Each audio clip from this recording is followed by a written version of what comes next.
Very good morning, friends. I hope you're all safe and healthy.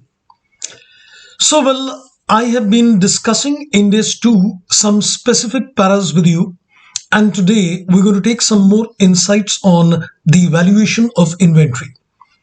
In the previous video, we saw that once the inventory is measured, it is taken at cost or NRV, whichever is less. Now the question rises that when you're looking in terms of cost, what is included and what is excluded in terms of cost?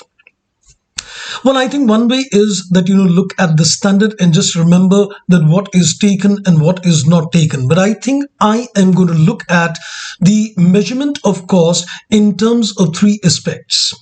I am going to look at three areas. One, what is included.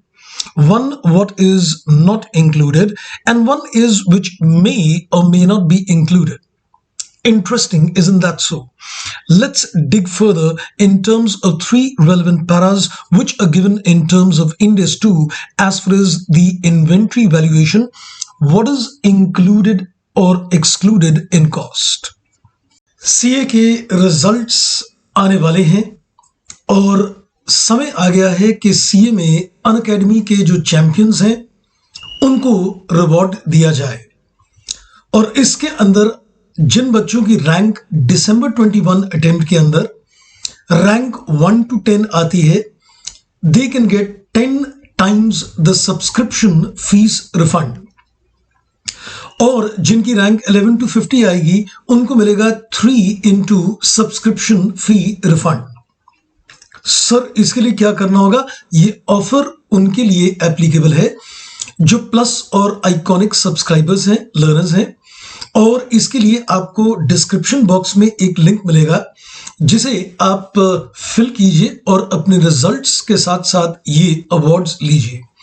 यही नहीं, लेकिन साथ साथ जो बच्चे intermediate के अंदर भी जिनकी टॉप 10 रैंक्स आएंगी उन्हें मिलेगा 10 times subscription fee refund plus a 3-year final plus subscription as well.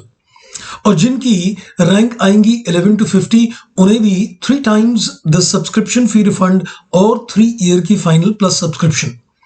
ये दिसंबर 21 अटेम्प्ट के रिजल्ट्स के बेसिस पर और इसके अंदर जो प्लस और आइकॉनिक लर्नर्स हैं उनके लिए डिस्क्रिप्शन बॉक्स के अंदर आप इसको फिल जरूर कीजिएगा। और भी कुछ स्टोर में है और वो ये जो चैंपियन सब्जेक्ट वाइज जिनके बहुत अच्छे नंबर आएंगे यानी कि 90+ उन्हें मिलेगा 60% ऑफ ऑन सब्सक्रिप्शन। जिनके 75 मार्क्स प्लस आएंगे उन्हें मिलेगी 45% ऑफ सब्सक्रिप्शन और जिनके 60% प्लस आएंगे सब्जेक्ट वाइज मार्क्स उन्हें भी मिलेंगी 30% ऑफ ऑन दी सब्सक्रिप्शन। तो रिजल्ट्स आप अपने शेयर कीजिए, लिंक में एक आपको डिस्क्रिप्शन बॉक्स में लिंक मिलेगा और उसके बेसिस पर आप अप्लाई कीजिए और अपने रिवॉर्ड्स पाइए। तो कुछ नहीं करना, बस उस लिंक के अंदर अपने रिजल्ट्स को प्लीज शेयर कीजिएगा। Please fill the Google form and you should win these things. All the best and let's crack it. There are a total of 3 paras which I think we should consider when we are looking in terms of what is included in the cost is given in para number 10. And what is excluded from the cost is given in terms of para number 16. And something which may or may not be included is given in terms of para number 17. So I would say we should look into the para number 10 plus the para number 16 and the para number 17. Now, I think let's have a look. When you're looking in terms of para number 10, I would technically say that this is a cost what is technically called a product cost. All those costs which are included in the inventory valuation is supposed to be called as a product cost. The para number 10 very clearly says that the cost of inventory shall comprise all the cost of purchase, 1, cost of conversion 2, and other cost which is 3, which is incurred in bringing the inventory to the present location and condition. So para number 10 is giving you all the 3 costs which is called a product cost which is included in the inventory valuation. Then if you look at the para number 16, it gives you an exclusion that these are the examples of cost which are not taken in the inventory, and technically we can call them as a period cost. A period cost is one which is charged as an expense in the period in which it is incurred. And they've given almost four items which are not taken in inventory valuation. Like for example, if there is any abnormal wastage, and if there is a storage cost, generally it would not be included in the inventory unless it is a necessary part of the production process. Administration overheads and the selling and distribution overheads are not taken. So these are all period costs which is not taken into account. And then there is another interesting cost given in para number 17, which talks about the borrowing cost, because even inventory could be a qualifying asset, by virtue of Ind AS 23. Now, in those particular cases where the inventory becomes a qualifying asset, there is a possibility that, the borrowing cost may or may not be included in inventory. So basically, the borrowing cost would depend upon whether the parameters of Ind AS 23 is met or not.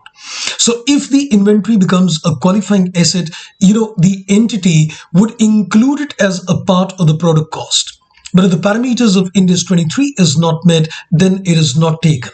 So we can say that when you are looking at inventory valuation in terms of Ind AS 2, the costs are of three categories. One is called the product cost, given in para number 10, comprising of three costs: the cost of purchase, the cost of conversion, and the other cost.